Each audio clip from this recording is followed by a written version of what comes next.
pour ceux qui ne me connaissent pas, je suis Graziella Zarane, je suis coach parental et scolaire.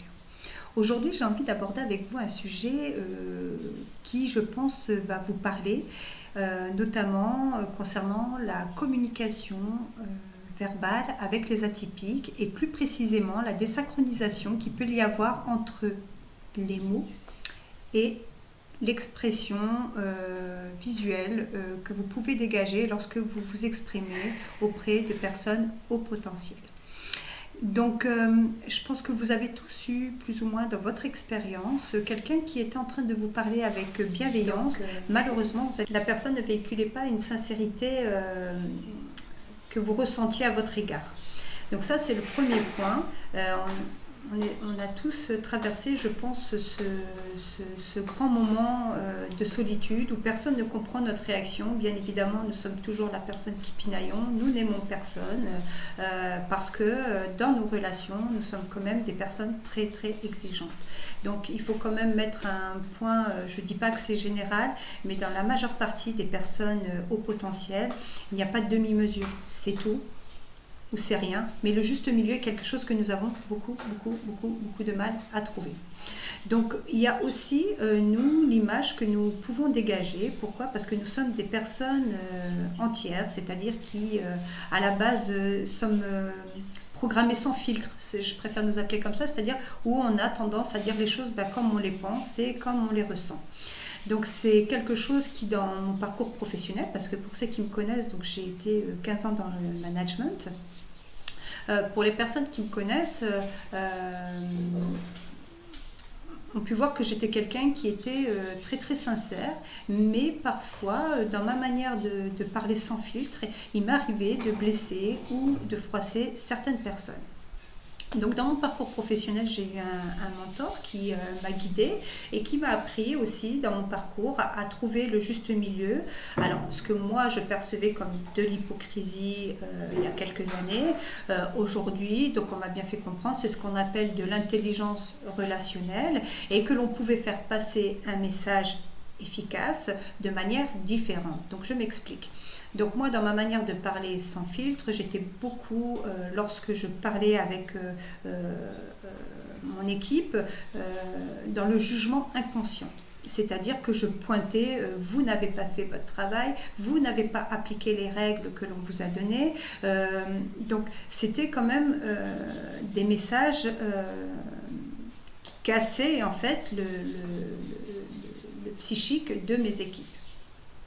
Donc ce mentor qui a été très très patient avec moi me disait, écoute Graziella, c'est pas ce que tu dis c'est juste, le problème que tu as relevé il est là, par contre tu peux le véhiculer de manière différente, tout d'abord en faisant comprendre ce que tu attends de l'équipe, en disant ce que ça te coûte à toi d'être dans cette situation, c'est-à-dire de ne plus employer « vous n'avez pas fait le travail », mais je constate qu'il y a eu des demandes de la part de la direction qui n'ont pas été appliquées.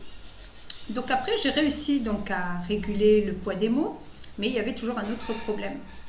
Donc un jour, il me dit « écoute, oui, tu as fait beaucoup d'efforts, mais il y a quand même un grand problème chez toi. » Je dis « ah bon qu'est-ce que j'ai fait là ?» Parce que pour moi, j'avais quand même fait une grande avancée, hein, on revenait de loin. Hein. Donc, il me dit, écoute, tu as le regard qui trahit. Je dis, comment ça, j'ai un regard qui trahit ? Il me dit, on voit que tu essayes de peser tes mots, on voit que tu as le ton qui est posé. Malheureusement, à la place des yeux, il y a 2 poignards et des mitraillettes en fonction de la situation. Je me suis dit, zut. Alors moi, je me retrouvais de l'autre côté du miroir.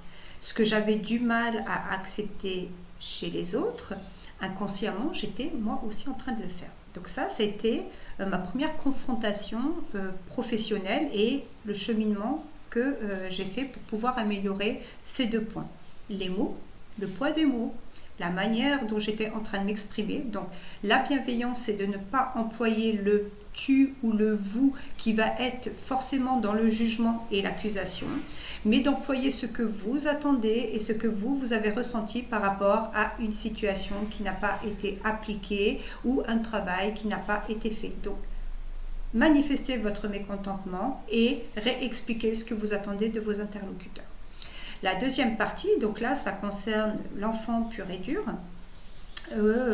Donc là, je vais vous parler d'un point personnel aussi qui va peut-être vous parler, qui va peut-être aussi interpeller d'autres personnes qui sont en contact avec les enfants haut potentiel. Donc il faut savoir, à la base, le haut potentiel est une éponge émotionnelle. Notre grande difficulté à tous, c'est de gérer cet ascenseur émotionnel. Donc beaucoup de hauts potentiels, je ne dis pas tous, sont hyper sensibles. C'est-à-dire que l'on peut rentrer dans une pièce et avaler le stress de tout le monde. On ressent ce stress, on ressent les ambiances environnantes. Donc je le dis avec sourire, on n'est même plus des éponges, on est des matelas qui absorbent les émotions environnantes. Il faut savoir quand même faire avec. Donc, quand tu arrives dans un endroit où il y a le stress, toi déjà tu es en train de le vivre 1000 fois plus fort que tout le monde, tu es en train de prendre ton stress et le stress des autres. Et là, on a l'ascenseur émotionnel qui a beaucoup de mal à se réguler. Donc, on revient sur le sujet. Donc là, on va parler de l'enfant haut potentiel.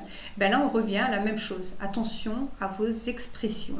Attention à la manière dont vous communiquez avec l'enfant haut potentiel et ce que vous véhiculez. Donc cette désynchronisation entre le langage verbal et le langage non verbal peut faire que l'enfant haut potentiel se braque et vous renvoie à un comportement qui vous semble inapproprié. Donc dans ces cas de figure, dans ce cas-là, essayez de vous remettre en question, essayez de parler avec l'enfant lorsque vous êtes bien posé, lorsque vous avez bien mis le doigt sur vos émotions. Et si toutefois vous sentez qu'il y a encore beaucoup de colère, expliquez bien à l'enfant que ce n'est pas de la colère vis-à-vis de lui, mais que c'est de la colère vis-à-vis d'une situation. Et une fois de plus, dites ce que vous avez ressenti. Je vous donne un exemple. Ne dites pas tu m'as déçu parce que tu n'as pas écouté ce que je t'ai demandé, mais dites je suis déçu d'être dans l'obligation de me répéter et je suis déçu que on n'écoute pas mes demandes. Et vous allez voir, vous allez avoir beaucoup moins de crise émotionnelle de la part de l'enfant, beaucoup moins de stress vous aussi, et être dans une relation beaucoup plus apaisée. Voilà, j'espère que cette vidéo vous parle. En tout cas, je vous remercie de l'attention que vous y avez portée. Je vous souhaite à tous une bonne fin de journée et je vous dis à bientôt.